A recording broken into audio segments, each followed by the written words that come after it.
dice un dicho muy antiguo: lo que se agarra fuertemente no se deja ir fácilmente. Lo que se agarra fuertemente no se deja ir fácilmente. Es decir, si alguien lo dejó ir fácilmente es porque no lo agarró fuertemente. Pero por lógica, aquel que agarra algo fuertemente no lo deja ir fácilmente. Y el apóstol Pablo es justamente lo que nos quiere enseñar en estos 8 versículos. Es acerca justamente de aferrarnos fuertemente a las acciones de gracias, o de otra manera, dar gracias, ¿sí? Fíjense que es muy notable. He encontrado a muchos hermanos que a lo largo del tiempo me han dicho: pastor, yo no tengo mucha capacidad de oratoria, no sé externar lo que podría realmente decir con palabras, y por eso me limito mucho. Mi estimado, no deje de ser agradecido. Si en esta mañana usted tal vez dice: bueno, yo no tengo mucha capacidad de oratoria para externar el agradecimiento a alguien, solamente agarre a alguien hoy o en el transcurso de estas horas, mírelo a los ojos y dígale: es una gran bendición de Dios el haberlo conocido, el haberte conocido. Dios me ha bendecido, sos una gran bendición de parte de Dios el que pueda conocerte, que pueda estar al lado tuyo. Y sin lugar a duda, esa acción de agradecimiento a Dios por la vida que está cerca de usted va a abrir una puerta de bendición de una manera increíble, porque justamente es la acción de gracias a lo que la palabra nos enseña y nos invita a vivir constantemente. La persona desagradecida o ingrata es aquel o es aquella que justamente no reconoce todo el valor, el significado y aquello que han hecho en favor de ellos. Por eso la Biblia nos invita a pensar constantemente en esta acción de agradecimiento. Y el apóstol Pablo justamente quiere enseñarnos a aferrarnos fuerte a el ser agradecidos. O que, en otras palabras, dar acción de gracias. Por eso el apóstol Pablo dice, escribiendo a la iglesia en Colosas y a la iglesia en Laodicea, ¿sí? Usted dice: y la carta de Laodicea, bueno, esa no la tenemos. Tenemos la carta a la iglesia de Colosas. Dice: quiero pues que sepáis cuán gran lucha sostengo por vosotros, por los que están en Laodicea y por todos los que nunca han visto mi rostro. Lucho para que sean consolados sus corazones y para que, unidos en amor, alcancen todas las riquezas de pleno entendimiento, a fin de conocer el misterio de Dios el Padre y de Cristo. Vale decir que conocer los misterios y el amor y la sabiduría que viene de parte de Dios no se limita solamente al entendimiento intelectual, sino, como decíamos al principio de esta enseñanza, pues esa comprensión se va comprendiendo la fe y va comprendiendo la vida espiritual a través del amor que hoy nos propiciamos unos a otros y que vamos conociendo en profundidad, de forma práctica, lo que la palabra de Dios nos está estableciendo. Por eso es que el apóstol Pablo dice en el versículo 3: lucho para que sean consolados sus corazones y para que, unidos en amor, ¿cómo es la unidad? En amor, alcancen todas las riquezas de pleno entendimiento, tengan entendimiento, profundidad y conocimiento en los misterios de Dios el Padre, pero a partir de el amor que vamos propiciándonos en acción de gracias unos con otros, en quien justamente están escondidos todos los tesoros de la sabiduría y del conocimiento. Es decir, el apóstol Pablo dice: hay un conocimiento y una sabiduría profunda que se va entablando a partir del amor. Y como leímos versículos anteriores, el apóstol Pablo dice que está en lucha. Ahora, no vamos a hacer tiempo hoy, pero si usted luego en su casa se va al capítulo 4 de Colosenses, se va a dar cuenta que el apóstol Pablo está preso y él, desde su prisión, él está escribiendo esta carta de fortalecimiento a la iglesia en Laodicea. Y dice que está en lucha, una lucha que es evidente, es en oración, pero una lucha también en formación. Hay un proceso formativo que el apóstol Pablo está dando a aquellos quienes están cerca suyo, aún estando presos. Vale decir que la adversidad de la vida no lo limita, no limita a este hombre de Dios para poder en ese momento formar ¿a quién? Bueno, a Aristarco, uno de sus discípulos, a Onésimo, a quien habíamos visto en la carta a Filemón. Era un esclavo que se había ido y, oh sorpresa, cayó preso, y cuando cayó preso en la misma prisión del apóstol Pablo. Allí conoció de Dios, y Onésimo en ese momento resulta de que, pues, su vida cambió y tuvo que volver, o mejor dicho, rectificar sus pasos, y rectificar sus pasos implicaba volver a la casa de su dueño. Era un esclavo, Onésimo, esclavo de Filemón, pero oh sorpresa, Filemón era un hijo de Dios. De hecho, la condición social, mejor dicho, más que, sí social, bien digo, cultural y social, hacía que la esclavitud era parte de ese ecosistema que, si bien no es correcto, pero en ese momento pues estaba establecido así la sociedad. Y el apóstol Pablo pues manda a Onésimo nuevamente con Filemón, y Filemón lo recibe, pero ya no como un esclavo, lo recibe como un hijo de Dios, pues superando toda barrera social, cultural y aún económica, porque ya no era cualquier persona, ahora era un hermano en la fe, bajo la autoridad de la paternidad de sangre espiritual de la obra de Cristo. Y justamente este Onésimo era parte del proceso en el cual el apóstol Pablo estaba formándolo. Estaba en prisiones, pero dice el capítulo 4 que tanto Aristarco como Onésimo, como otros tantos más, eran quienes estaban en contacto con Pablo, y Pablo estaba formándolos. Pero también estaba en lucha, esa lucha de oración. En ese capítulo 4, justamente, preso estaba el apóstol Pablo, pero en formación espiritual acerca, o aquellos quienes estaban alrededor suyo. Y luego dice el versículo 4, perdón. Esto lo digo para que nadie os engañe con palabras persuasivas.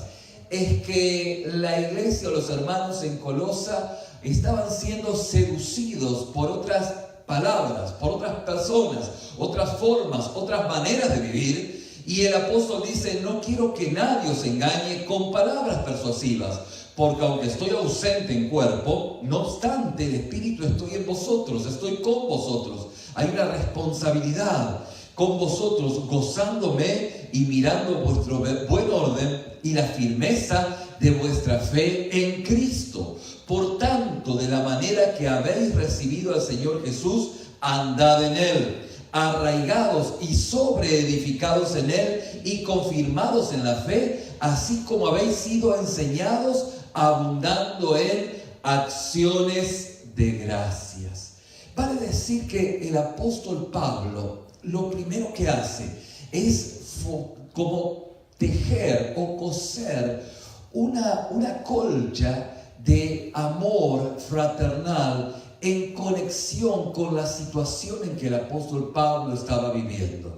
La manera en la cual él se relaciona con los hermanos de Colosas y de la Odisea es externarle lo que él está viviendo, lo que él está padeciendo, lo que él está sufriendo. Y en ese padecimiento, en ese sufrimiento, hay una empatía, una relación, una conexión. Y el apóstol va tejiendo esa relación, ese colchón de amor que se va estableciendo para poder llegar a cada uno de ellos.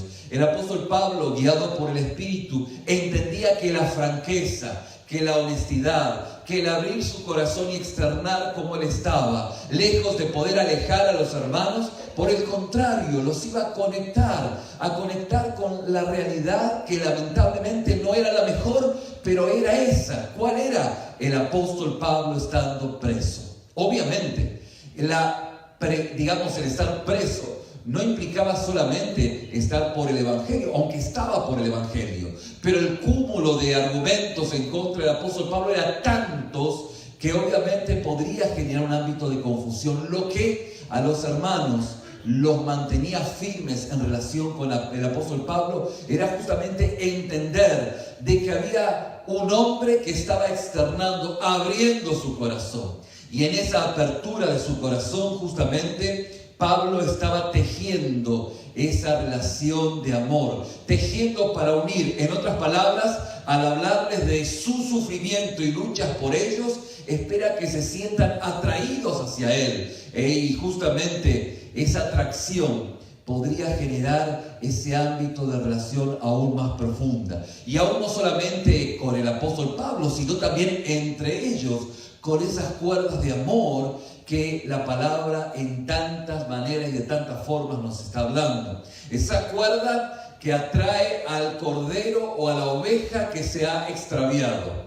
Y en algún momento dijimos que, bueno, es una cuerda de amor porque justamente está la oveja extraviada, está en un barranco, pero la oveja en sí, que la cuerda la amarre y la traiga hacia el redil, seguramente habrá de causado dolor. Y esto es parte de esa relación de amor, en donde el apóstol Pablo sabe que aún esa cuerda de amor pudiera causar dolor.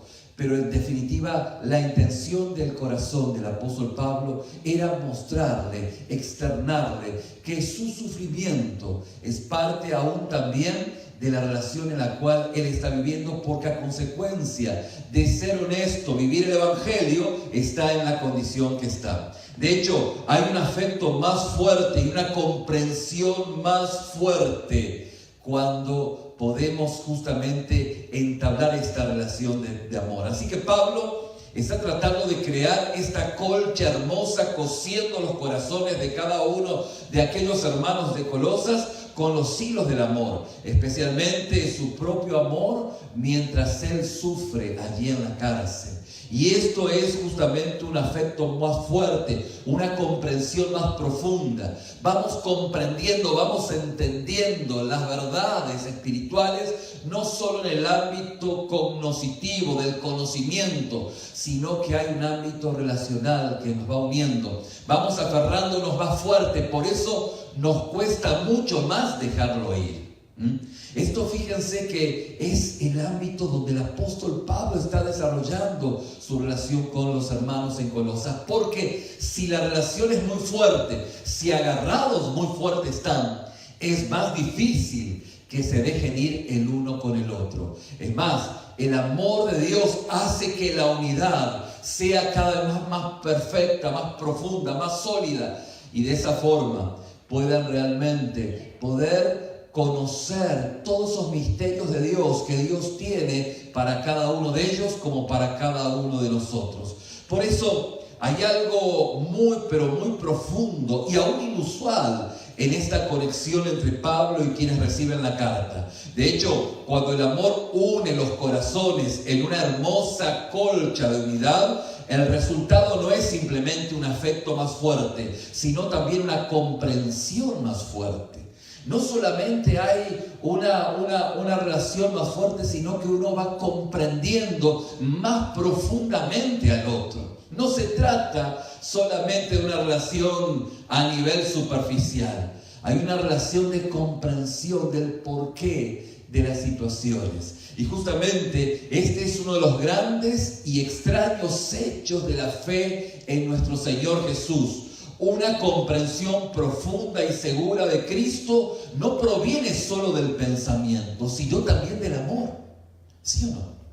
Es el amor que nos va uniendo y vamos comprendiendo la profundidad de la obra de nuestro Señor Jesús. Pero vamos comprendiendo los textos bíblicos desde una dimensión en donde nunca antes pudiésemos haberlo entendido. Fíjese que justamente Pablo lo dice en estos versículos. En el versículo 2, Pablo espera que sus corazones se unan en amor, que haya esa unidad en amor. Y la pregunta es, ¿por qué? Bueno, para tener todas las riquezas, como dice el apóstol Pablo, de la comprensión segura y del conocimiento del misterio de Dios, de Cristo, en quien están escondidos todos los tesoros de sabiduría y conocimiento. Mis hermanos, vamos bien, porque estamos siendo agradecidos. Estamos siendo agradecidos con Dios en primera instancia, pero siendo agradecidos con nuestros hermanos. Yo me gocé en esta hora pasada en los testimonios que he escuchado, porque hay una relación que va profundizándose, va conectándose en esferas que no son superficiales, que son profundas, y que en ese amarre, por decir, agarre que tenemos más profundamente, es más difícil soltarnos mutuamente. Y esto es justamente en donde el apóstol Pablo está relacionando su relación con la iglesia de Colosas y va enseñándoles a ellos y enseñándonos a nosotros. En otras palabras, mis hermanos, la manera de obtener un entendimiento seguro sobre el misterio de Dios, a saber, de Jesucristo, justamente es hacer que nuestros corazones se unan al amor de los demás creyentes, que nos unamos al amor de los demás hermanos en la fe. Y esto es parte del proceso que Dios sigue trabajando y que comenzó obviamente en la iglesia en Colosas, aún el apóstol Pablo en su lucha de oración y en sus penurias en la cárcel, pero externándole ese amor para que esos corazones vayan hermanándose unos a otros y que exista esa relación en medio del sufrimiento del apóstol, en relación de identidad de aquellos quienes no estaban presos, pero que en amor estaban dolidos por la situación que el apóstol Pablo estaba viviendo. Mis hermanos, la idea más profunda y segura sobre el carácter de Dios y la sabiduría de Dios justamente está en que nosotros estamos unidos entre justamente la cabeza, que es nuestro Señor Jesús, y nuestros corazones a esa cabeza. Y cuando estamos unidos en esa relación, Dios empieza a trabajar de una forma profunda en cada una de nuestras vidas. De hecho, la lucha del sacrificio, como dice la palabra y el apóstol Pablo le estaba mostrando, lleva a ese amor fraternal. El apóstol dice, bueno, estoy luchando, y la lucha de ese sacrificio lleva a ese amor fraternal. Y el amor, como leíamos, conduce a una comprensión más profunda, a una comprensión segura de Dios. Y justamente la comprensión segura conduce a un fuerte estímulo. Estamos estimulados en la fe porque vemos la manera en la cual Dios empieza a hacer esa obra en la vida de quienes están en nuestro derredor. Y justamente esto nos trae aliento. Por esto el agradecimiento, mis hermanos, es un guardián esencial del alma. Por lo tanto debemos protegerlo y debemos reconocerlo para poder tenerlo como algo prioritario en nuestra vida. Es el agradecimiento lo que nos lleva justamente a vivir una vida de ubicuidad, de ubicación en medio de la adversidad de este mundo. Evidentemente somos instrumentos, o mejor dicho, somos marionetas. Si no entendemos el agradecimiento, somos marionetas del diablo, donde nuestro ego es el elemento esencial y principal, y obviamente somos manipulados en todo, mientras que cuando somos justamente agradecidos, es la cobertura en la cual Dios empieza a glorificarse. Por eso es importante notar esa conexión y esa vigilancia en lo que el apóstol Pablo habla de la iglesia de Colosas. Sean agradecidos. Continúen justamente su vida en una acción de agradecimiento continuo, donde la firmeza de la oración que el apóstol Pablo oraba por la iglesia en Colosas y la Odisea estaba conduciendo a esta congregación y conduciéndonos a nosotros a tener esta cobertura de agradecimiento. O de una manera mucho más literal, estén atentos justamente en todo para dar gracias en cada momento. La idea de la vigilancia es la vigilancia extrema, de que nuestra vida no se lleve por los canales de el irreconocimiento o de no darnos cuenta de que todo lo que tenemos es gracias a la obra de Dios, de diversas formas, de diferentes matices, en diferentes maneras. y reconocer, por cierto, nuestra condición de la cual hablamos meses y aún años, nuestra condición frágil en este mundo tan inestable. Y esto es justamente lo que el apóstol Pablo les está enseñando a estos hermanos y nos está enseñando a nosotros.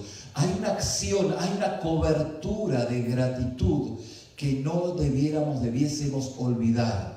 Siempre, siempre, siempre. Las acciones de gracias preservan nuestra vida de toda manipulación diabólica.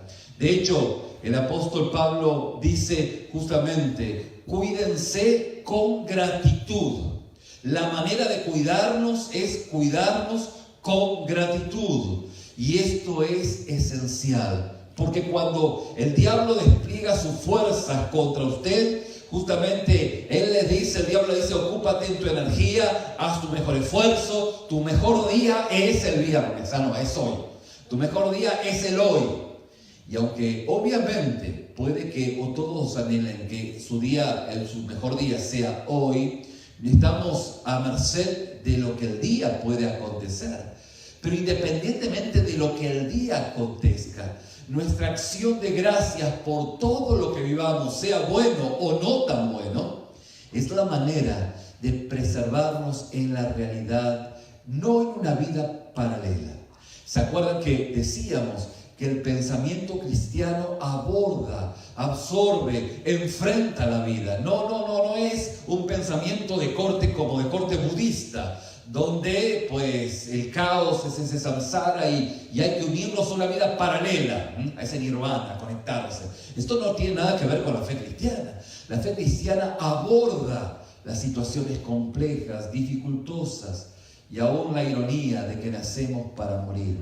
Por eso, en el Génesis la palabra dice, bueno, mira, en otras palabras, no te preocupes tanto por el árbol de la vida, ocúpate de conocer y de saber cómo es la manera en la cual tienes que vivir. Esto es parte de el afrontar la vida, de enfrentarnos a las situaciones y de poder saber de que en Dios podemos afrontar cada situación conforme a su soberana voluntad. Él nos dará los resultados, pero el tema es poder enfocarnos hacia adelante.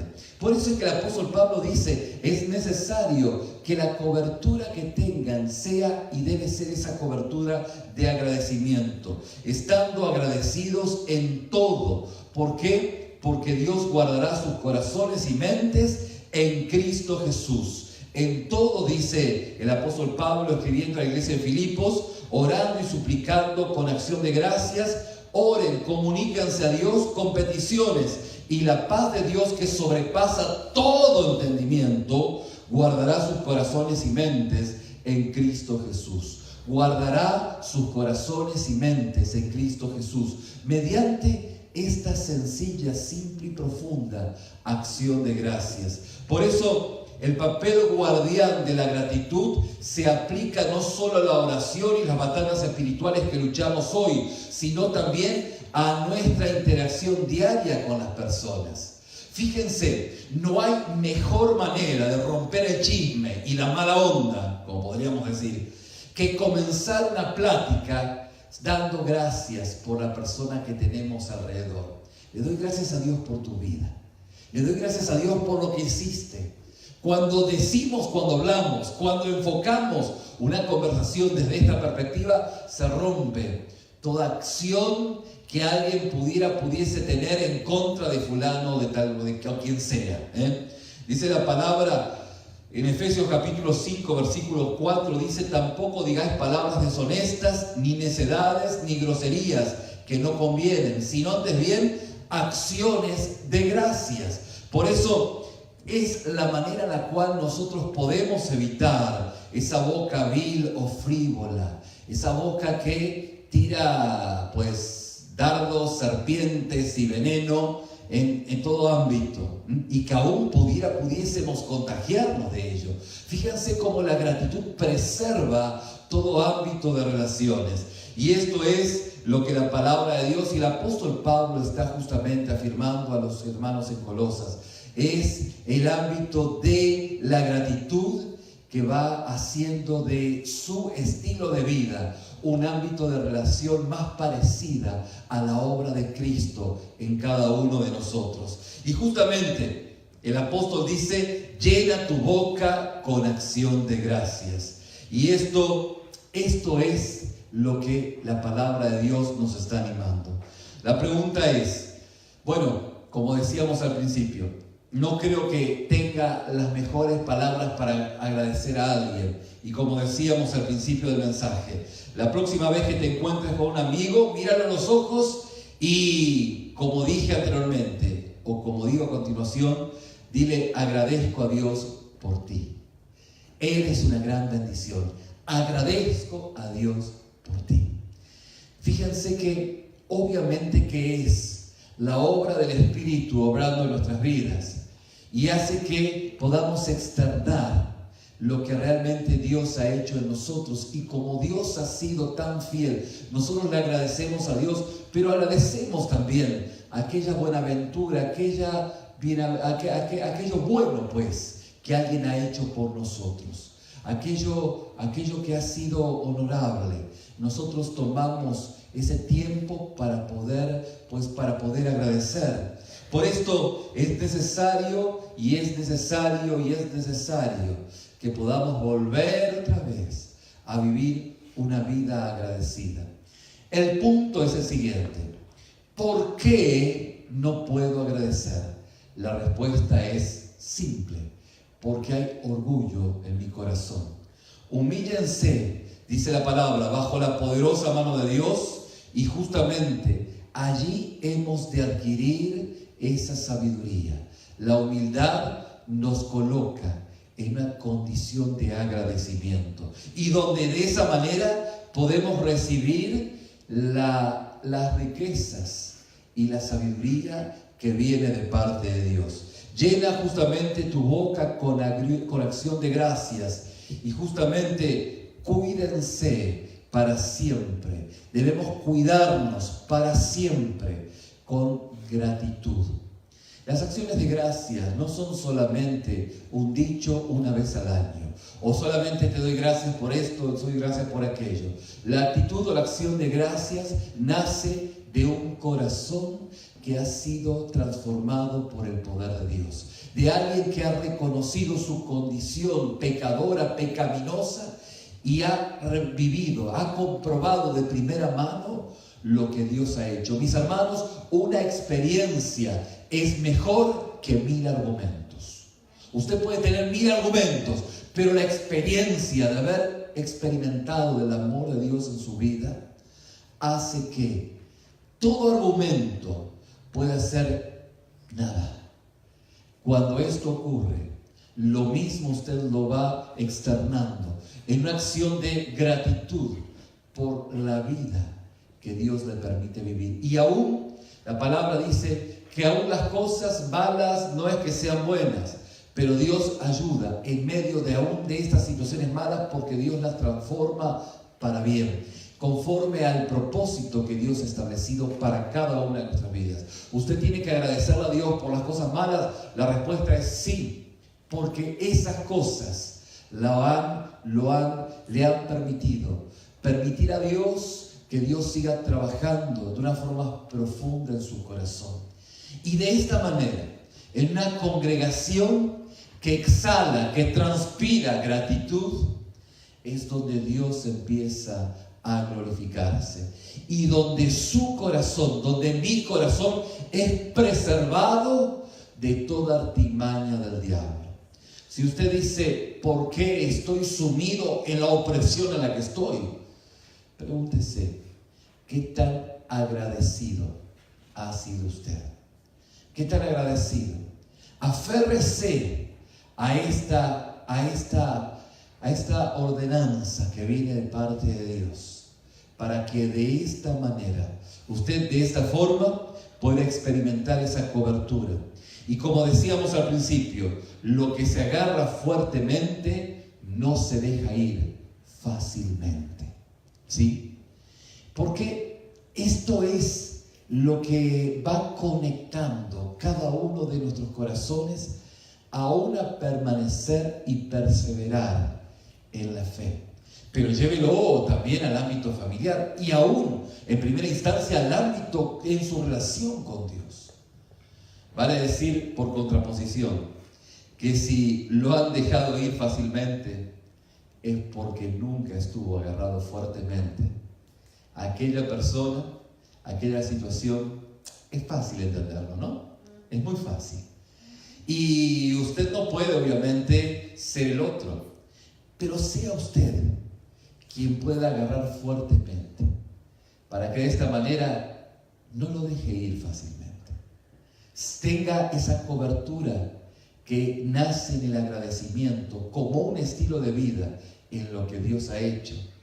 Y no me cabe lugar a duda que Dios se ha de glorificar en ese conocimiento que dice el apóstol Pablo, que es profundo, de las riquezas, de la sabiduría que viene de parte de Dios, como usted nunca antes lo pudo haber experimentado.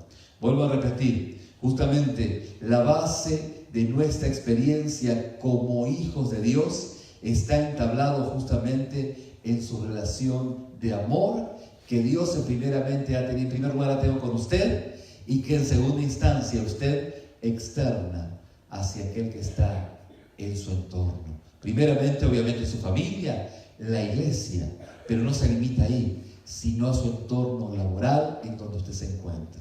Amén. Yo le invito a que en su rostro vamos a orar, porque quisiera que en esta tarde, ya tarde, podamos ser confrontados en nuestro corazón, en primera instancia, con el amor de Dios hacia nuestras vidas. Si usted dice, bueno, yo no he experimentado el amor de Dios en mi vida, pero entiendo que mi corazón está lejos de Dios, y por ende mi actitud de agradecimiento es extremadamente superficial, pero no conozco a Dios, tanto así como hoy estoy sospechando que debiera conocerlo. Ese es el momento donde no cabe lugar a duda que el Espíritu Santo está obrando y hablando a su corazón. Y usted está reconociendo su condición lejos, lejana de Dios, pecadora. Y es aquí donde es el momento donde usted pudiese reconciliarse con Dios. Pedirle perdón por sus pecados, diciéndole, Señor Jesús, con sus palabras o con las mías, en esta mañana o en esta tarde ya de agradecimiento, de acción de gracias, que esta congregación estuvo agradeciendo a ti, agradeciéndole a los hermanos. Padre, quiero pedirte perdón por mis pecados. Quiero pedirte que entres en mi vida. Te recibo como mi Señor, como mi Salvador. Señor, gobierna mi ser. Te pido perdón por mis pecados. Quiero hoy agradecerte por la vida nueva que tú, Señor, quieres darme. Quiero agradecerte. Pero para eso, Señor, hoy te entrego mi vida. Y reconozco que tú a partir de hoy gobernarás y guiarás cada paso que estoy dando. Te lo pido en el nombre de Jesús. Para aquellos quienes en esta mañana son hijos de Dios, pero el vivir en este pueblo les ha ensuciado los pies y no reconocen constantemente el favor de Dios inmerecido en sus vidas, es el mejor momento para reconsiderar sus vidas, volver a Dios y pedirle perdón por ser ingratos a lo que Dios les ha dado. Esa ingratitud los ha llevado a hacer un sinnúmero de acciones que no agradaron a Dios, porque estuvieron lejos del amor de Dios. Padre, ministra a sus hijos también. Permite que en esta tarde puedan ser hijos e hijas agradecidos. Que tu gracia, Señor, los alcance y que hoy se vuelvan al centro de tu voluntad. Que nuevamente puedan ser tejidos sus corazones a ti y de esa forma poder experimentar de tu gracia y tu cuidado. Te lo pedimos en el nombre de Jesús.